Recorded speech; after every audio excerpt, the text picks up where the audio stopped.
We apologize for the delay this morning. All the board members were meeting in a private non-meeting for attorney-client privilege. I want to put that on the record immediately to address some issues. However, we are here for the regular board meeting of the Reno Sparks Convention and Visitors Authority. So I want to welcome you on our regular meeting for Thursday, February 27th, not January. And with that, I will call the meeting to order. Mr. McGinnis, will you lead us in the Pledge of Allegiance, sir? I haven't seen you in a while. I pledge allegiance to the flag of the United States of America and to the republic for which it stands, one nation, under God, indivisible, with liberty and justice for all. Thank you, Mr. McGinnis. All right, Madam Clerk, can I get a roll call, please? Mr. Caroselli? Here. Mr. Chapman? Present. Mr. Kornstein? Here. Ms. Keel? Here. Mr. Lawson? Here. Mr. Lucy? Here. Mayor Sheevy? Here. Ms. Silver? Here. Mr. Sturbins? Here. Thank you, Madam Clerk. All right.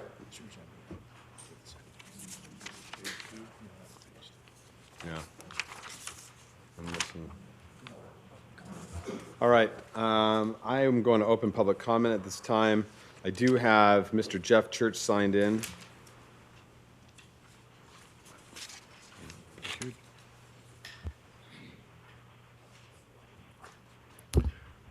Good morning, folks. My name is Jeff Church. I am a candidate for Washoe County School Board South, but that's not why I'm here today. And I see all the media here to hear me speak. I want to talk about homeless, and I know you have a lot on your plate right now, so I apologize, the timing of this, but the CHAB, the Community Homeless Advisory Board, meets March 2nd at 9 a.m., and there's a couple important items on the agenda. Homelessness is the #1 issue with citizens now in surveys. It's not going away. Just recently, they were camped over at the park right here by the Atlantis. We called Reno PD. They took care of it, but they're along the river. It's kind of a game of whack-a-mole. As they move them out, they move somewhere else.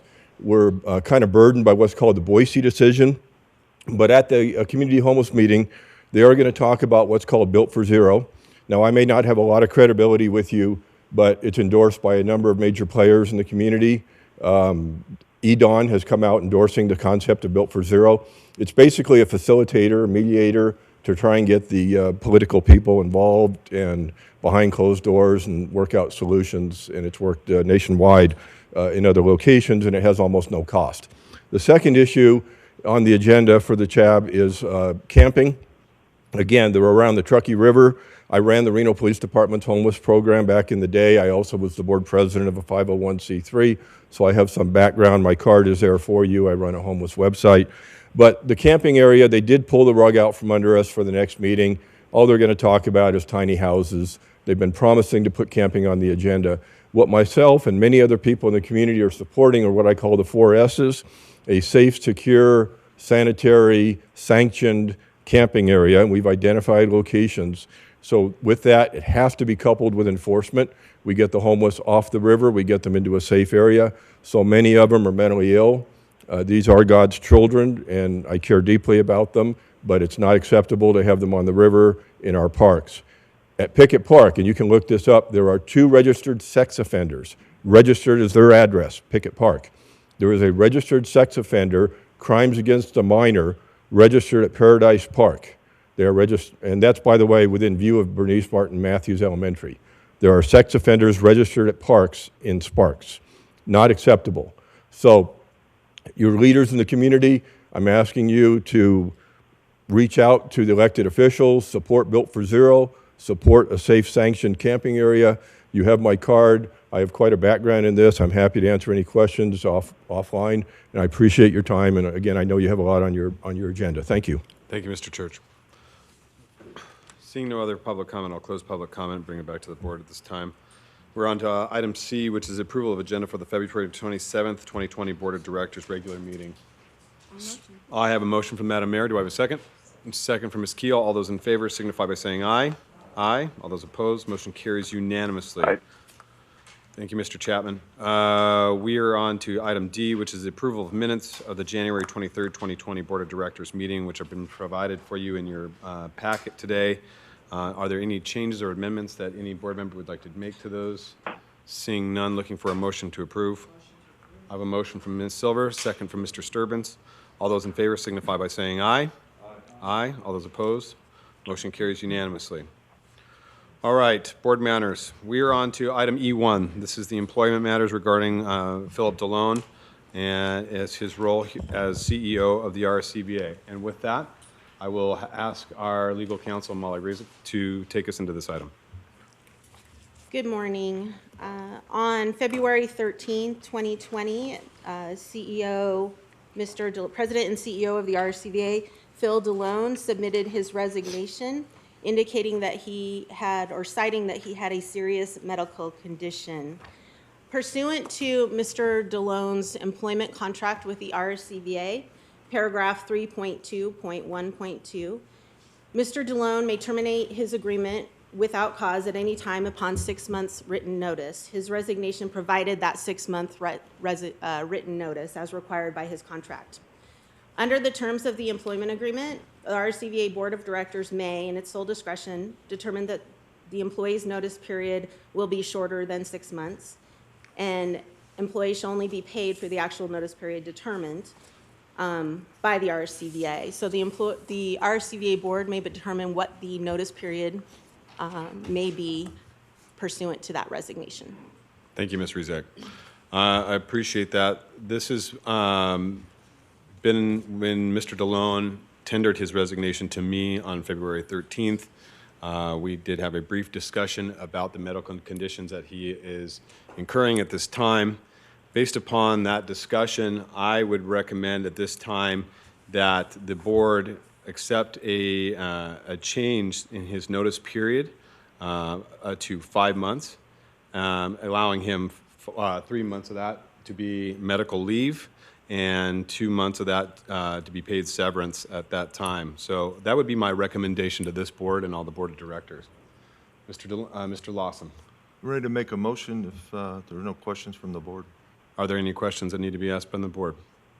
Seeing no questions from the Okay. board, Mr. Lawson. I move that the board accept Mr. DeLone's resignation citing medical reasons. Reduce the notice period under the contract to 3 months from today's date. Allow Mr. DeLone to be placed on administrative leave for those 3 months and paid through his sick and vacation accruals pursuant to the RSCVA policies, and receive a severance payment equal to 2 months' salary with COBRA benefits to continue through the severance period, all in exchange for a full release of claims. The chair would be authorized to work with counsel to finalize and execute an agreement with Mr. DeLone's consent with these terms. All right, I have a motion on the floor. Do I have a second? Second. I have a second from Mr. Kornstein. Any further discussion? All right, Madam Mayor?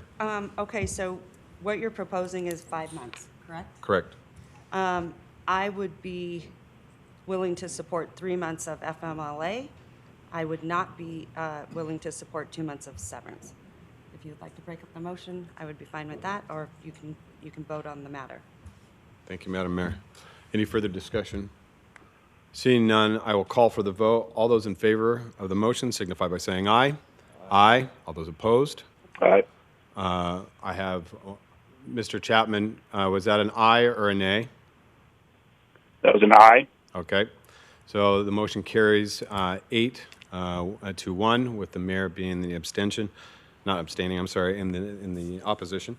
So motion carries. So we are on to item E2. This is authorization to act on behalf of the RSCVA. So Mr. Kennedy. Thank you, Mr. Chair. So as the board's aware, now without Mr. DeLone, we are operating without a president CEO. Executive staff, they know their job, they do their job, but there are issues that require approval of president CEO under our policies. The item today is asking the chair to authorize Chairman Lucy and Vice Chair Lawson to act as necessary in the capacity of president CEO to provide direction to staff, provide direction to executive staff, provide any necessary approvals and execute such documents as are within the president, CEO's authority until such time as we have installed either a interim or a new permanent president CEO. Thank you, With that, Mr. I'll turn it back to the board. Thank you, Mr. Kennedy. Is there any discussion at this time in regards to this item? Mr. Kornstein.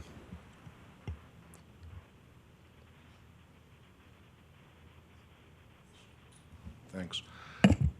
Yeah, in my experience, having a company run by board members is not particularly effective. There are day-to-day operational issues. There are other policy issues that might have to be dealt with at a level that board members really shouldn't be dealing with. And it would, in my mind, while I would be okay to support what you're proposing, I wouldn't support it for any more than 30 days, because I think we need to figure out very quickly what our process is for finding a permanent CEO, not an interim CEO, except if we decide that there's someone internally that really has credibility, has experience, can communicate well with the employees and the board, the chair, the vice chair, as being point. I just feel like that's a much more attractive way to do this. In some other discussions that I've had before, it sounded like it took a long time to find the prior CEO. And I don't think we can go for 8 months, 10 months, a year, which I think it was about a year to find Phil, with board members overseeing it. It's not going to be functionally correct. And I know in the past, and I'm not going to embarrass anybody, but I know in the past somebody in this room played that role. And I understood that played that role very, very professionally, very effectively. And it would seem to me that over this 30-day period, we seek information from people, make sure that, you know, the staff, the, you know, the key people in the, you know, in the organization are comfortable with this. But I think that we need to have somebody who's here every day and wears the badge every day. And then without any commitment that that's going to be a future permanent position, because I believe we need somebody from outside to come in and do an assessment. And I've not been involved with this organization that long, but it's clear we need somebody to come in and do a clean perspective of what's going on, et cetera, et cetera. So. Great. Thank you, Mr. Kornstein. I'd like to make just a brief comment on that. As this agenda item has been drafted, I do recognize that this has come at an interim period and that we have to do and address the needs of the organization.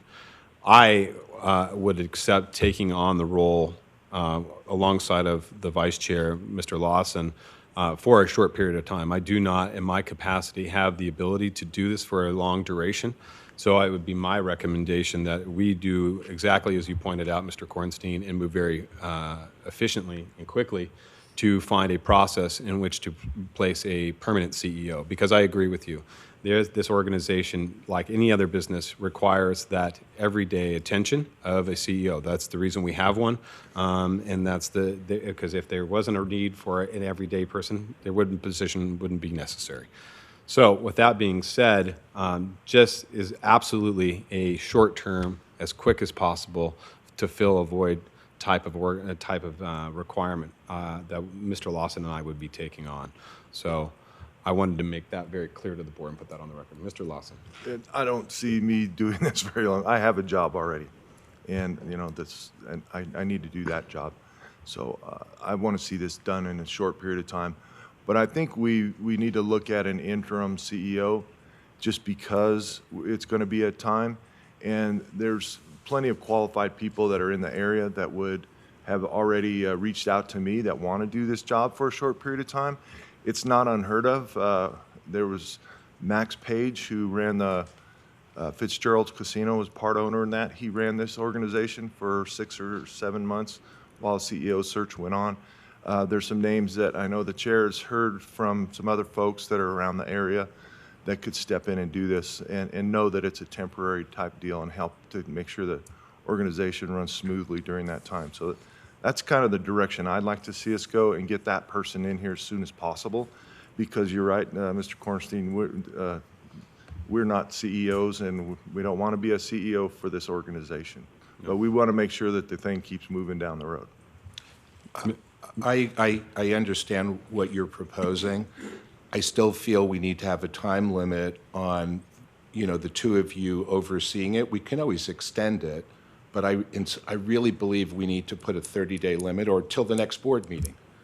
And I do think, and you and I had spoken earlier, I had, further thoughts about that. If we're going to bring in a temporary CEO, they're going to want to make changes. When you bring in the permanent CEO, they may undo part of what the temporary CEO did. And that is very disruptive to organizations. I've been involved with companies for over 40 years. I've had a lot of experience. And bringing somebody in who thinks they're more than just a caretaker can be more destructive than helpful because the philosophies might be very different. And I think having continuity, if there's somebody internally that is credible, believable, people have confidence in, will just keep the ship steady, just keep things moving forward. All the agenda items that they've been working on will continue, and then the new CEO, whoever he or she may be, can come in and make one set of changes. So just one person's point of view. Well, and one thing I would add to that, Mr. Kornstein, too, is if there were a decision by the board to bring in an interim prior to placing a permanent CEO, there could be guidelines placed upon that interim by this board to alleviate maybe some of those concerns that you may have of changing an agenda. But there is challenges that we are going to be faced very quickly, that we do have budgets due to the state, and we have to start working with executive staff to compile those. It will take somebody to be here full-time to identify that next year's spending and what we're going to be doing. So in my opinion, I have no problem doing it on a 30-day board-to-board meeting and have it extended each board meeting as a standing item until the board has made a decision on what that replacement will look like. But that at this time, I mean, is there any other further discussion on this item that anybody would like to add to this conversation? All right. At this time, I would look for a motion to, based upon Mr. Kornstein's. Yeah. Would that be in a form of a motion, Don? Yeah.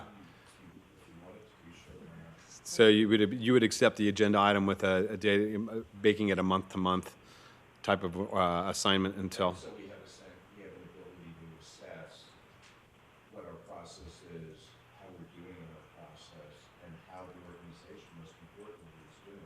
Okay. Which I have a lot of concern about. Okay.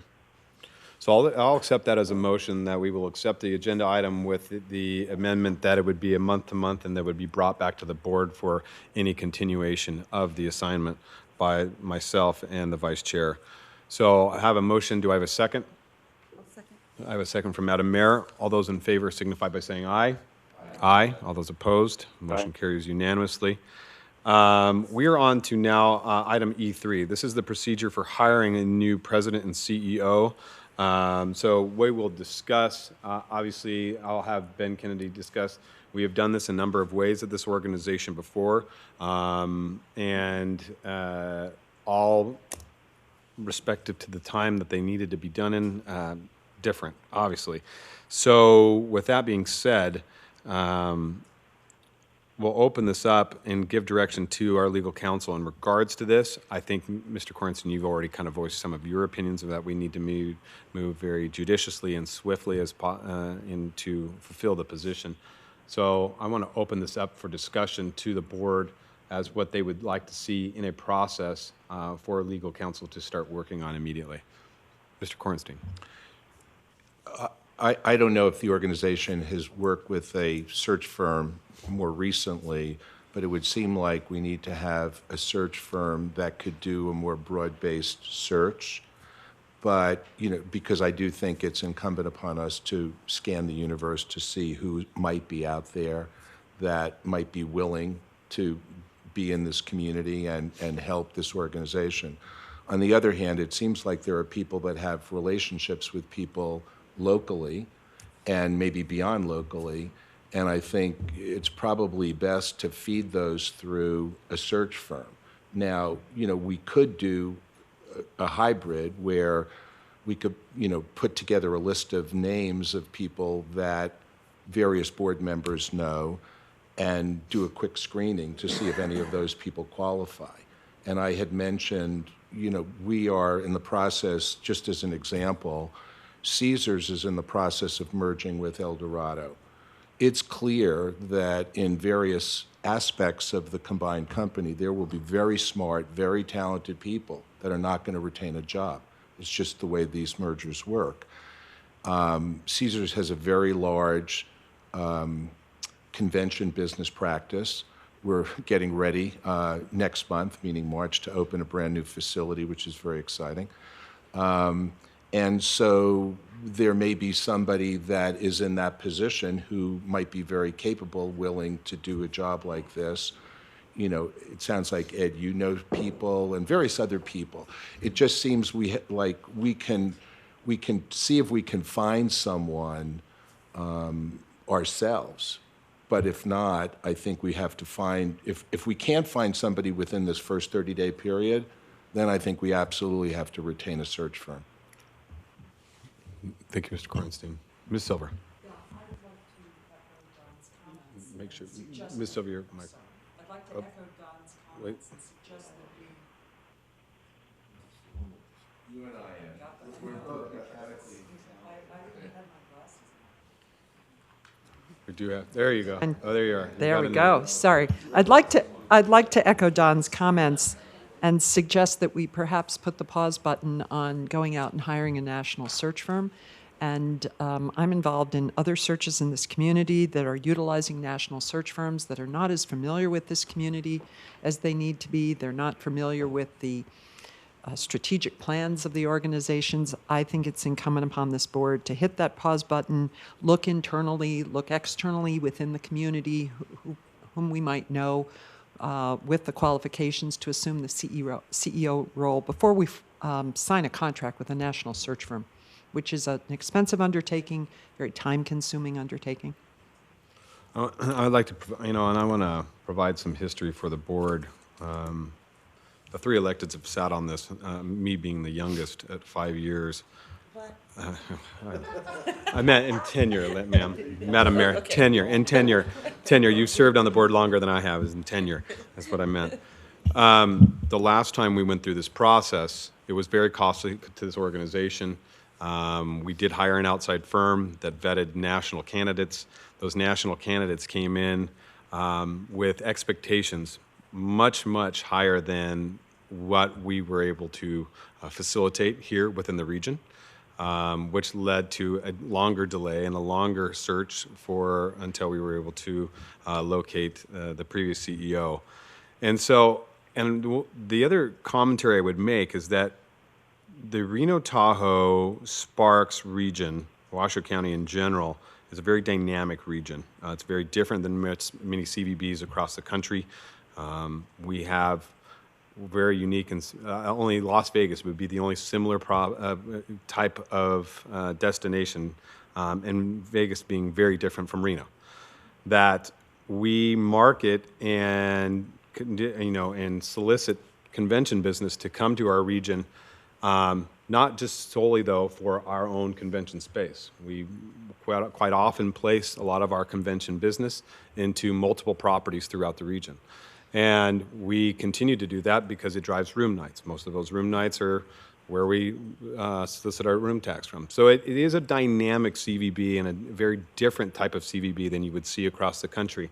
And so when we get national candidates that may not be accustomed to our region or accustomed to this type of state or this type of environment, quite often they come in with great expectations, but unable to deliver because they do not know this type of region and the dynamic nature that it is.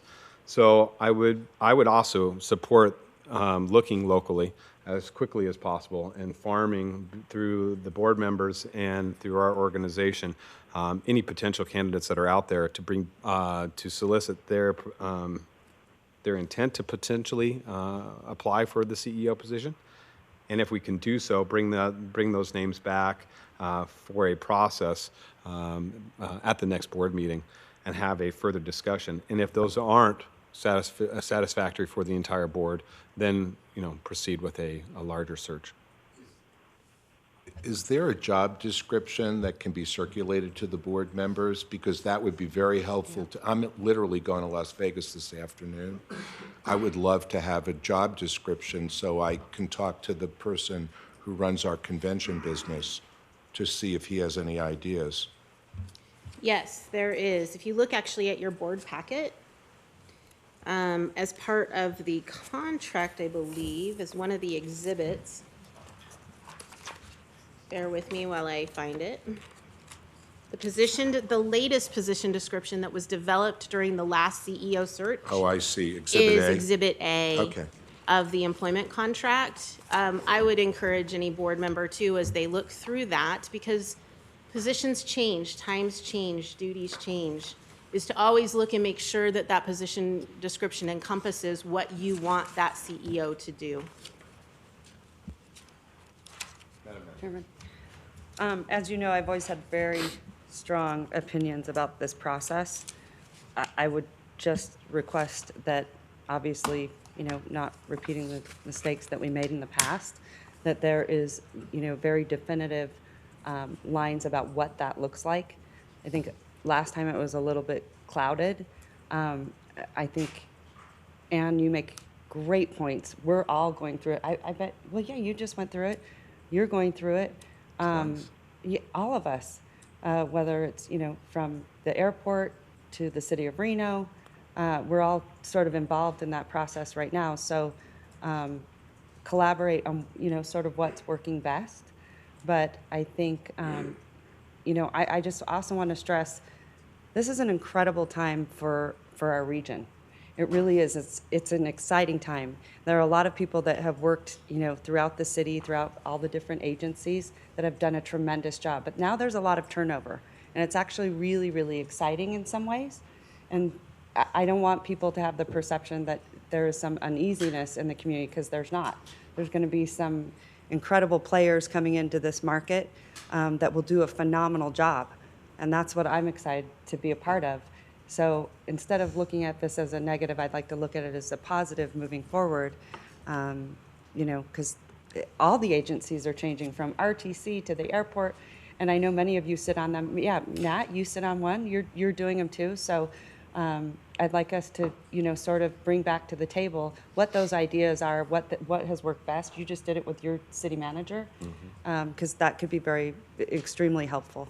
But I just don't, to Ann's point, I'm not a big fan of those national search firms. And Reno is a unique community, and it's kind of a small community in a sense.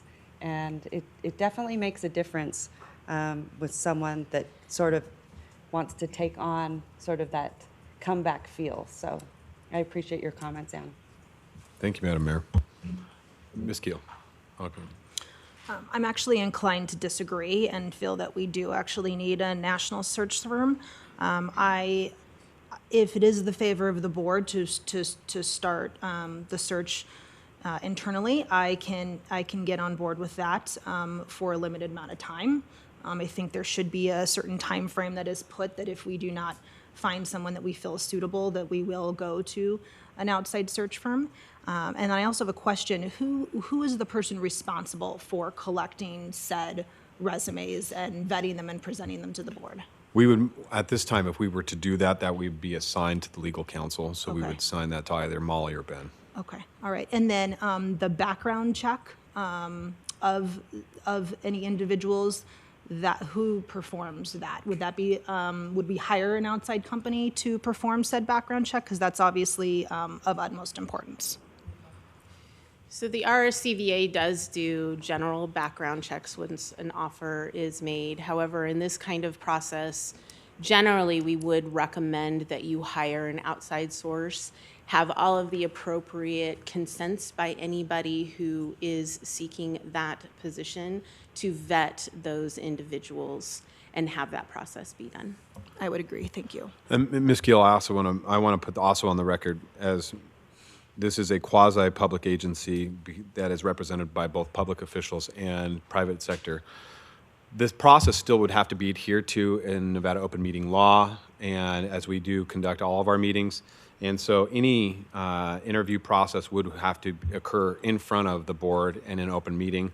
There couldn't be any private interviews. There couldn't be any subcommittees of the board to discuss that would be, so any candidates would have to either be vetted and be willing to be vetted in a public format. And so it's very much different. And than any organization going and hiring just a CEO privately behind closed doors. This is very much a different process, which makes it challenging for a number of individuals to be willing to put themselves in a place for consideration and not receive that job, and especially one of this caliber. So I want the board to be cognizant of that as we move through this process, because it will not be a private type of hire. Madam Mayor. I just want to say to your point, and I understand where you're coming from, but there's also a lot of different ways that we can reach out nationally that aren't so incredibly expensive.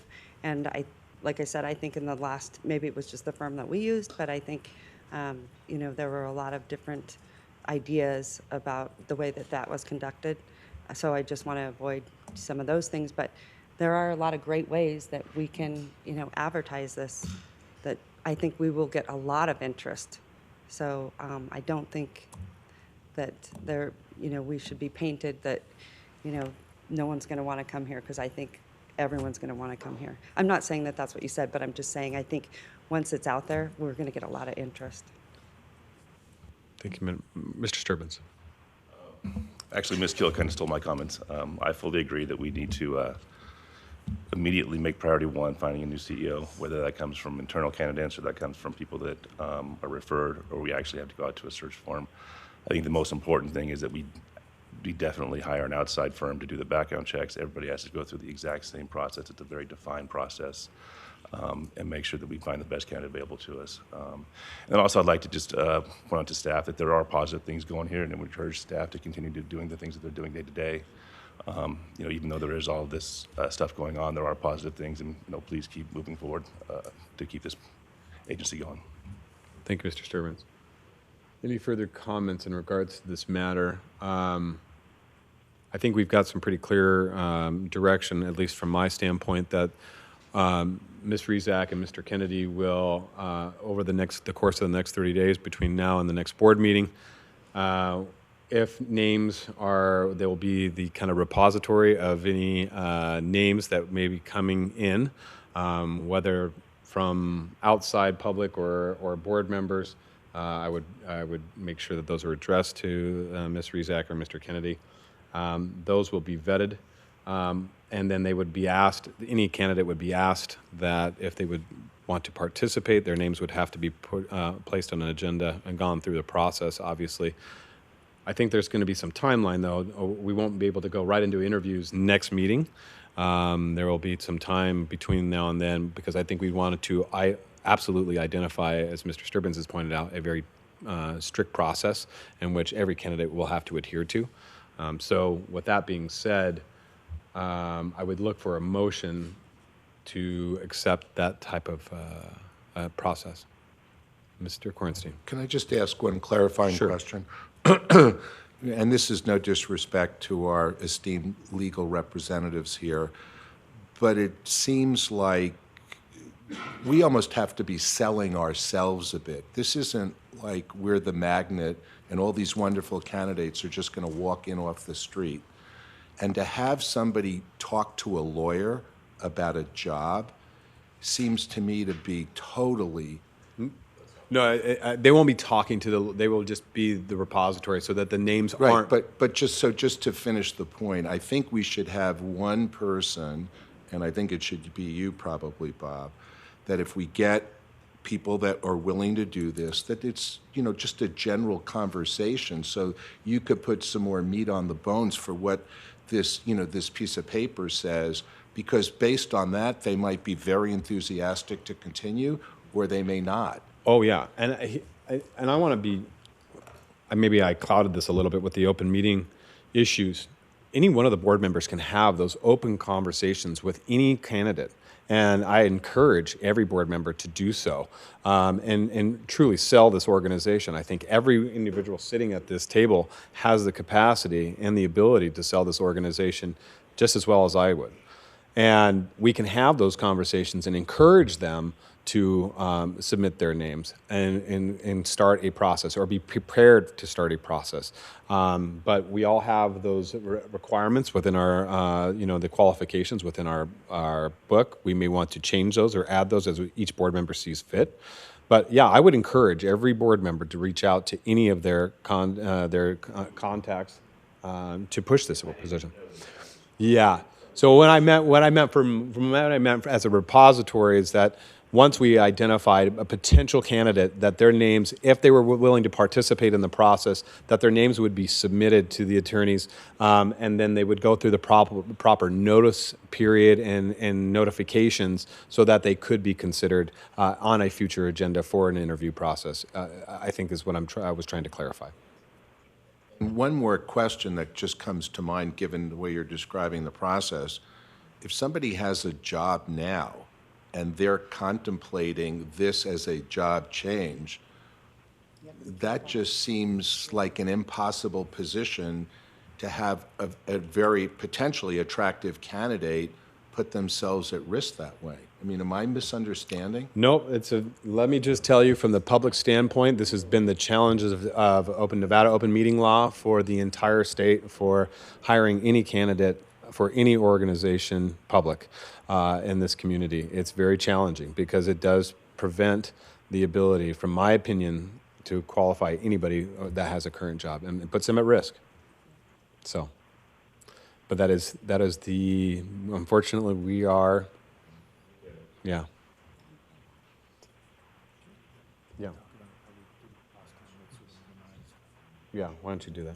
I'm going to have Mr. Kennedy give us a little bit of context to how we proceeded with the process last time. So last time it did take some time. It took about a year to get a new CEO in here. I mean, it took a couple months to agree on the search firm and to put the process in place. And that the process changed over time. Initially, the process we used, and we vetted this and cleared it with the AG's office to make sure we were on the right side of the open meeting law.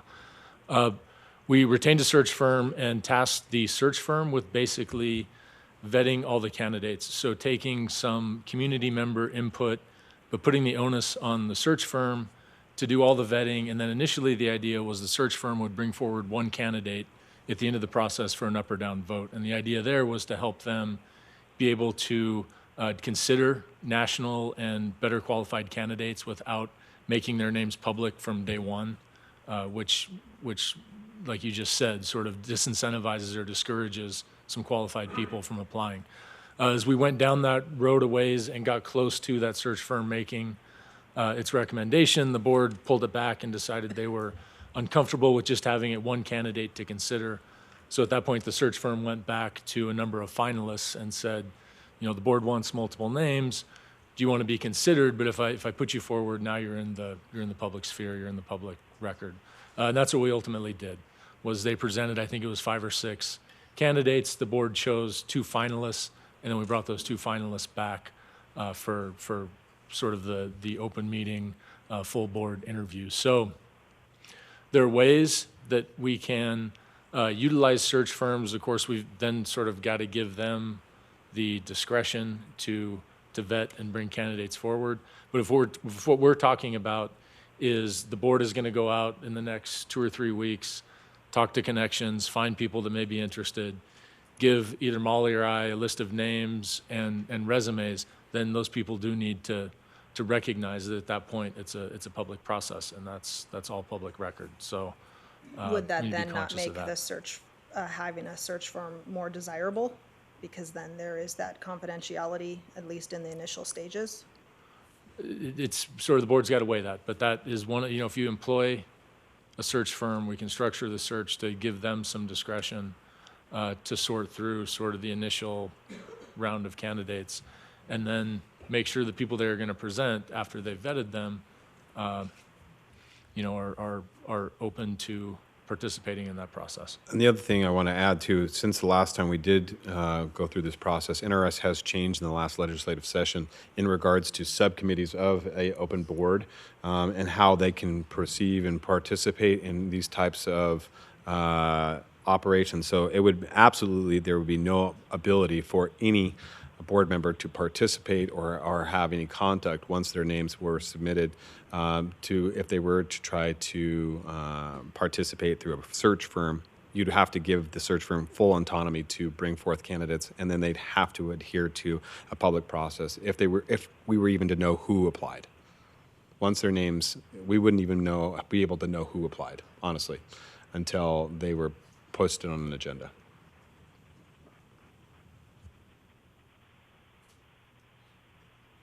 Makes it fun, doesn't it? Makes it really interesting. So, with that being said, I mean, all that aside, I think we've got some pretty muddy understanding of what we're trying to accomplish here. I think, based upon the process, we go out, solicit our contacts for potential names, and then if they're willing to have the conversation with our attorneys, let our attorneys and counsel walk them through what the process would be, and so that they're very clear and aware. But if at the end of that 30 days, and I could get a report from the attorneys saying that we've got 3 or 4 candidates to consider, we could potentially put them on a name, which would allow us probably about a 60-day time period, potentially at quickest, to potentially fill the position. If we did not get any names in the next 30 days, we could consider at the next board meeting enlisting the help of a national search firm to go to a broader base, which would extend the time period, but at least would give us a little bit broader base of candidates. Is that acceptable from this board? I would say yes, with the exception that if we don't get any, not just we don't get any names, but we don't get acceptable names, right? Right. So we could have people who have put in their. Oh, yeah. Right, but we have to feel that they are acceptable. In order Correct. to- They have to meet the minimum qualifications, yes. You want to? And I was just saying, looking at industry magazines.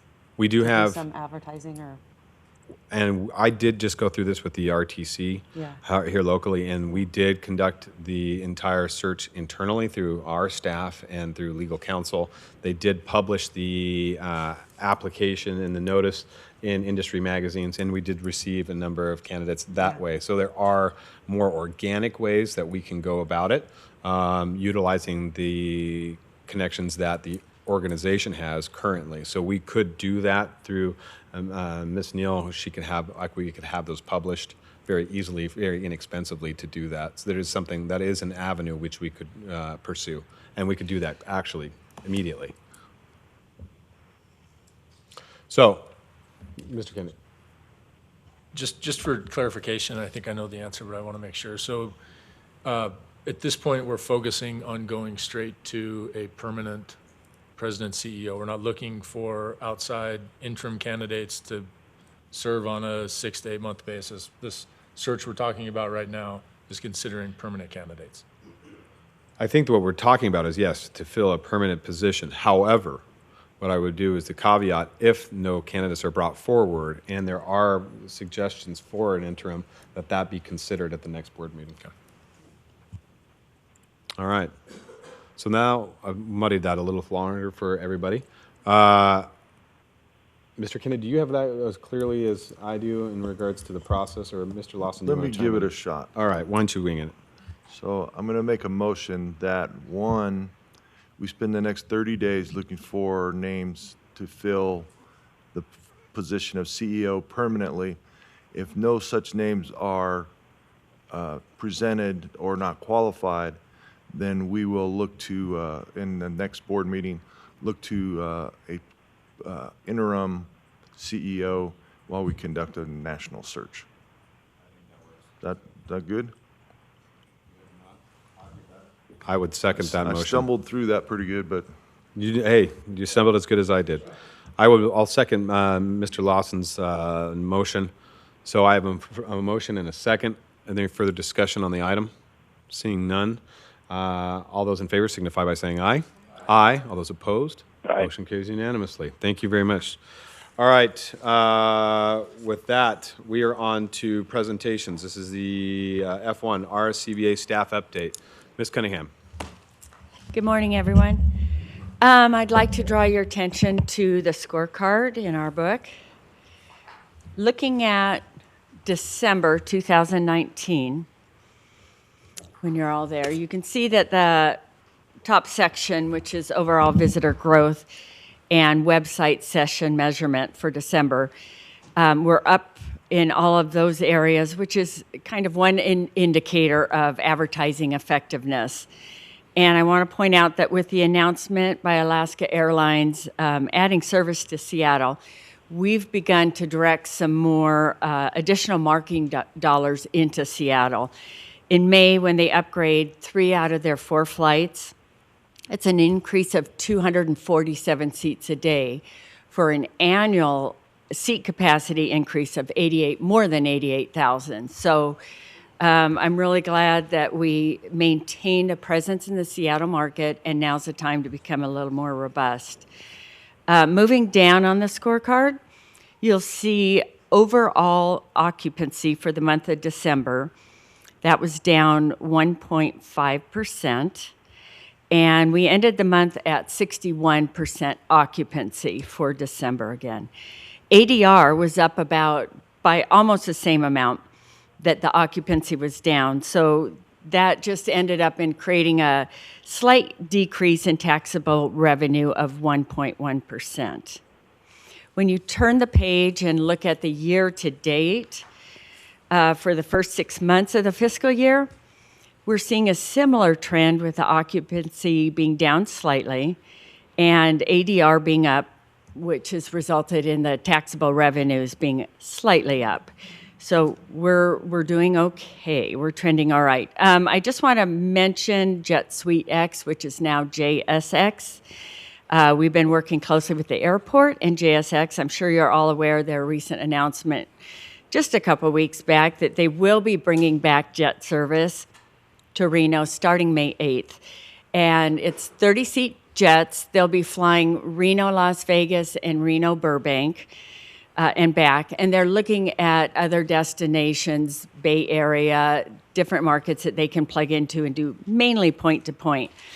We have a meeting with their VP of Strategy and Revenue next week to see how we can best support them and market in the destination and out of the destination for them. If you haven't had an opportunity to fly Jet Suite X, it flies out of FBO, not out of the airport. They do TSA security check even before you board the plane. It's done when you book your ticket. It's a great experience, and their pricing, I mean, you feel like you're kind of on this private jet. Pricing's, I think they're coming out with like $119 for Reno, Burbank, and Reno, Las Vegas. So that's exciting. Last of all, TEDx UNR.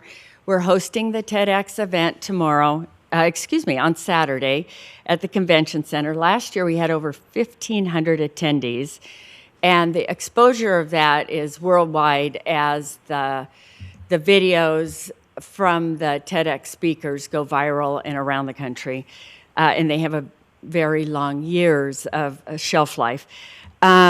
We do have a few tickets still available, so if anyone on the board is interested, please see me after this meeting. That concludes my report. So let's turn it over to Mike Larraguetta for sales. Thank you, Jennifer. Good morning. If I could please have your attention again to the scorecard to go over the strategic plan priority number 2, direct room night growth. For this past month, or 2 months ago in December, the gross produced room night number was 22,898 against a goal of 19,127. The majority of these room nights at 22,338 were in the convention segment. For the month of January, gross produced room nights equal 19,723 against a goal of 18,522, again surpassing the goal for the past 2 consecutive months. The convention sales team has participated in several activities this past month.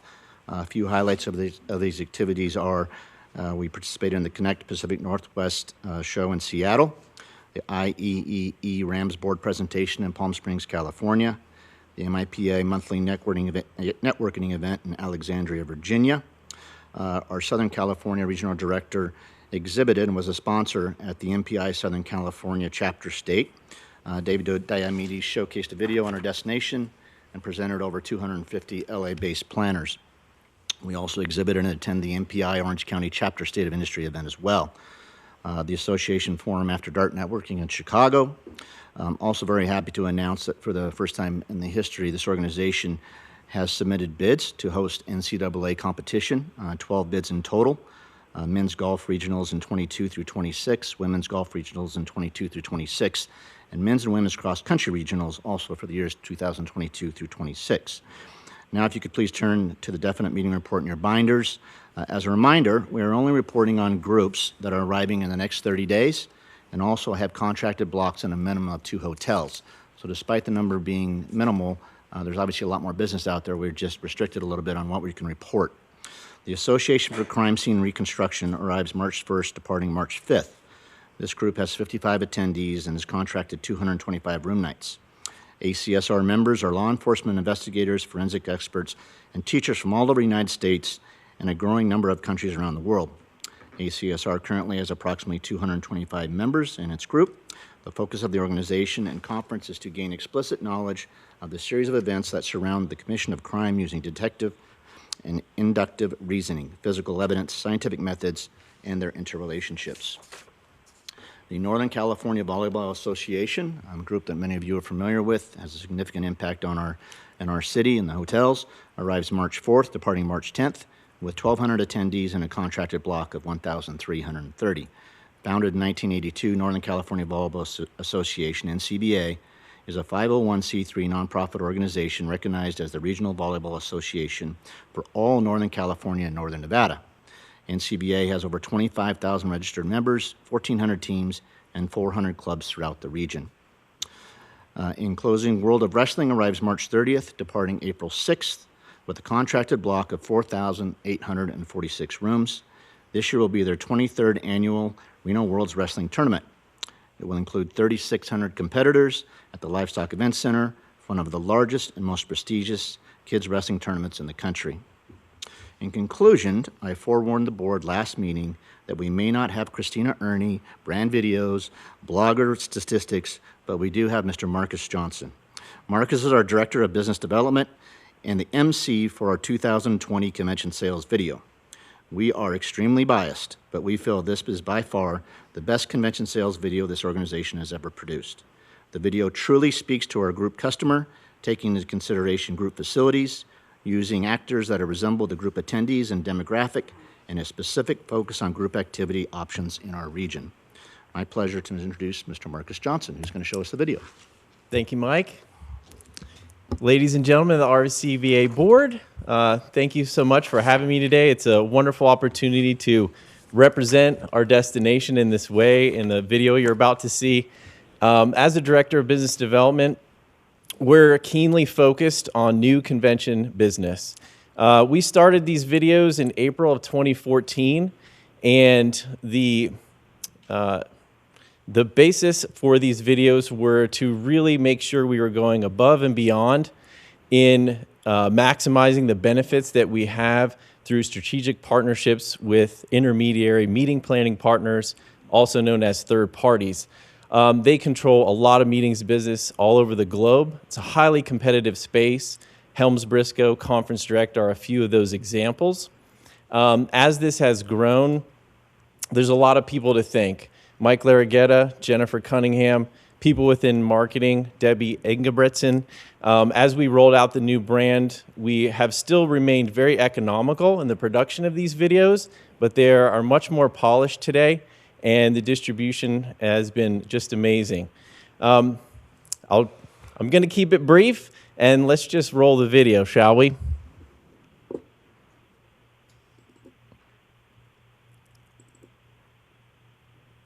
Hey everyone, Marcus Johnson here with Reno Tahoe. It's been another exciting year for meetings in Reno Tahoe, which means lots to talk about before your group visits. We've got everything you need to know in this quick video. Let's go.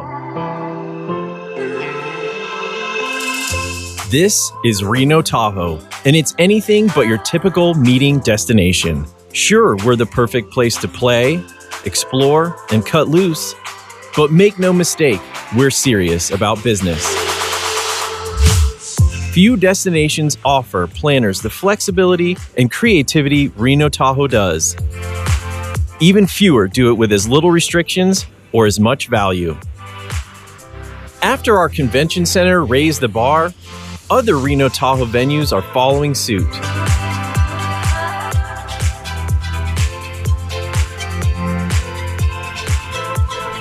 With $4.5 million in renovations, the National Bowling Stadium now features a brand new 32,000 square foot main event space next to 78 championship lanes.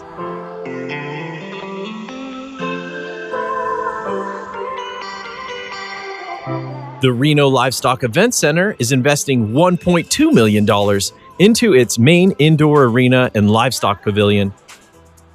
The improvements don't stop with meeting spaces.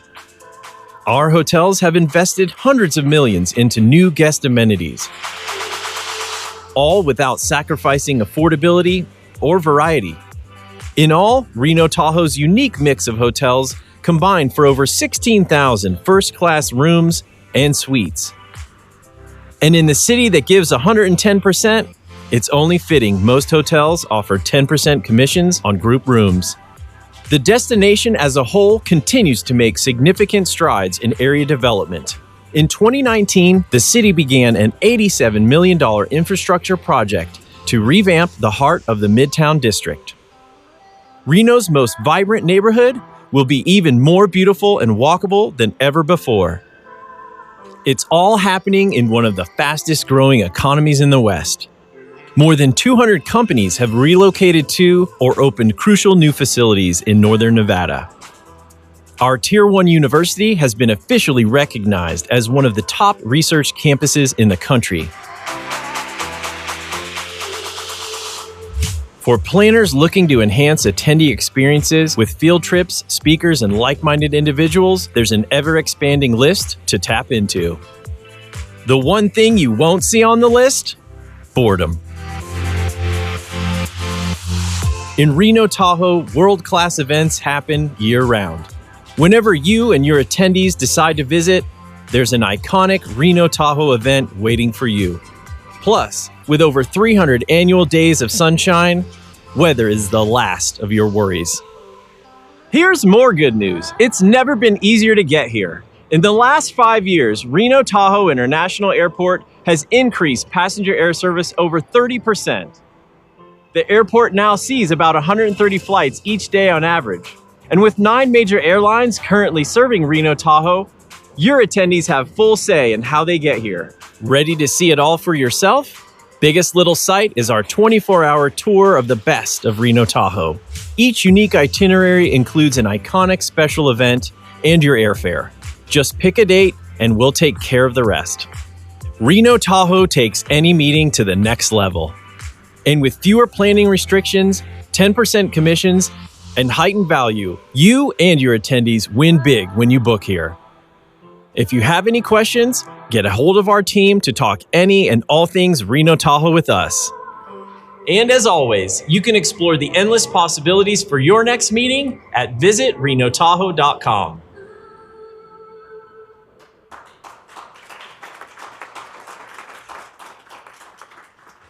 Well, thank you for that. As I said, it's an honor to be the face of convention sales. A lot of people did a lot of work to get this to happen. EDON submitted footage, UNR, the airport, and of course, we reached out to all the hotels in our bed base and asked for content. We really love showing our hotels. That makes us look great.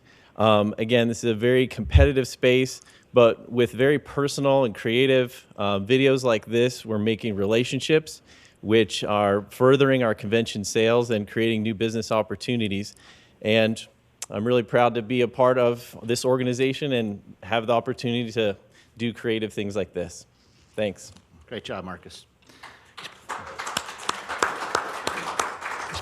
He's a pretty good MC as well. All right, Mr. Jimenez. Thank you. That's a tough act to follow. Marcus, I hope you're going to be available to do the tourism sales film too, right? Right? Yeah. Good. That's good to hear. So I'd like to report a little bit on December activity for tourism sales. In December, the reported channel room nights were 61,952 versus 63,583. Also, this channel only experienced a 2.5% overall decline from December of 18 to 19 as compared to the hotel market being off about 4.5%. For the second quarter of this fiscal, the reported tourism room nights were 168,365 versus 175,441 from last year. This puts us, however, at 96% to the goal for the quarter.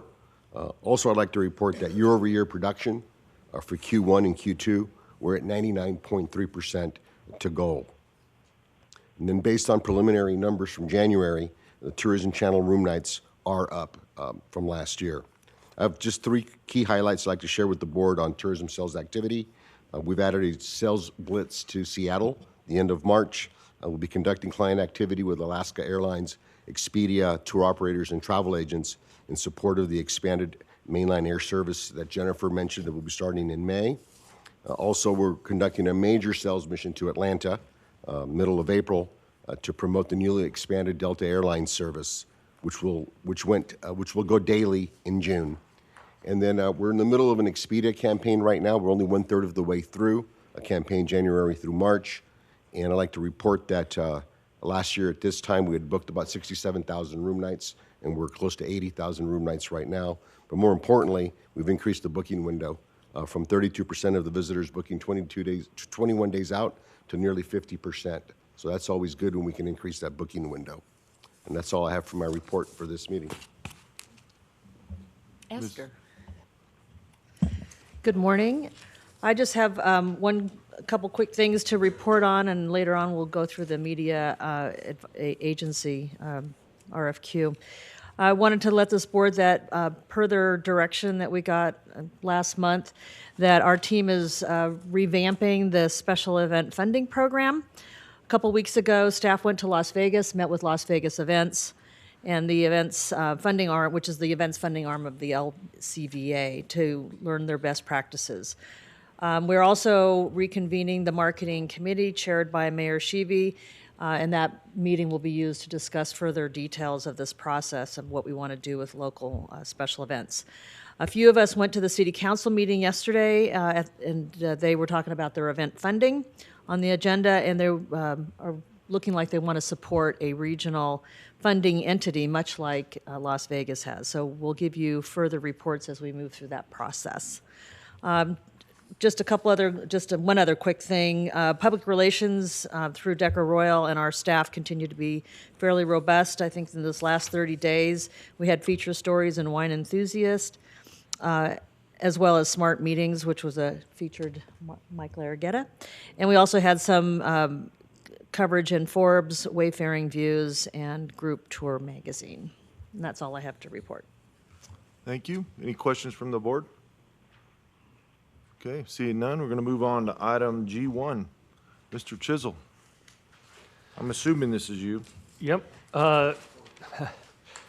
This is the review and discussion and possible approval of award of a bid of a contract for independent audit services. We went out to bid. We had not been out to bid for a number of years for independent audit services. We had a committee review the 2 proposals we received. One of the committee members was external and 3 of them were internal to get a wide breadth of review. The selected winner was Eide Bailey, and so we're proposing a 3-year contract with Eide Bailey with a possible extension of 2 one-year extensions if they continue to perform to our satisfaction. And this is an independent auditor that reviews our financials every year per Nevada revised statutes. Okay. Questions from the board? Mr. Kornstein. Is the fee a fixed fee for the period of 3 years? Is there an escalator in terms There is an escalator. It goes from $61,000 to $65,000 per year. which is fairly typical cost for an independent audit of our size. And I think they audit everybody anyways. Yeah, I think the city of Sparks, Washoe County, and the state of Nevada. Okay, So I'm they looking have government experience. There's no further questions. I'm looking for a motion. Motion by Ms. Keel, second by Mr. Caroselli. All those in favor? Opposed? Motion carries unanimously. All right. We on. Lost my schedule. H1, okay. Okay, this is review, discussion, and possible approval to award a bid award of RFQ for media buying services. Is that you, Jennifer? Esther? Yeah. Perfect, thank you. Thank you. Good morning again. So the marketing department was asked to put to bid media buying services. We have been under contract with XL Media for approximately 10 years in one capacity or another. They've done an excellent job for us, but with the increase of our budget and expansion into other markets, we were asked to go through this formal process again. The RFQ was released on December 13, 2009. On December 13th of 2019. We also, during that time, established a committee of 7 qualified representatives, 2 from our stakeholders, 1 from a destination management organization, and 1 from the community at large, all with experience in media buying and digital media, which was extremely important to us. Responses were received on December 27th. We received 10 proposals. These proposals were distributed to the committee for independent review and scoring. The scorecards had been established with the weighting prior to any proposals being received. The independent review was done, and the committee then met to review those. Scores were totaled, and a decision was made to bring the top 2 scoring agencies back to the committee for interviews. Those interviews were done on February 7th with presentations and an opportunity for questions and answer afterwards. Based on those results, the scoring and the interviews, committee made some decisions and acted as guidance for the staff to make a recommendation. We go into contract with BVK to do our media buying services at a cost of $313,600 per year. BBK currently is our integrated marketing agency as well, so we think that the integration of the 2 agency services will be beneficial to us as we move forward. Mr. Vice Chair, if you want to keep going, you want me to take over? Wait, any questions from the board? Yes, Ms. Keel. Is this digital media buying as well as traditional media? It's everything, yeah. It's the climate has changed so much, and our intention, our hope was to be able to find one agency that could do it all, because it's very important that it's all integrated. It's almost seamless anymore. So yes, they do everything. Any other questions? Looking for a motion. Move approval. Motion by Mr. Lucy. Second by Mr. Kornstein. All those in favor? Aye. Opposed? Motion carries unanimously. Okay, last item. Board member comments regarding items for future meetings. Do we have any? All right, seeing none. Comments from the public? Mr. Chair, Vice Chair, if I can make one quick comment. So in regards to future meetings, just want to make sure that we are clear with the board that every meeting going forward will have a standing item in regards to yours and I's duties as in our current capacity. Mr. Caroselli. Just a thought, as we move forward in the process to select a new CEO, let us all remember as board members that we are, number 1, a policy board, and number 2, what our mission statement is.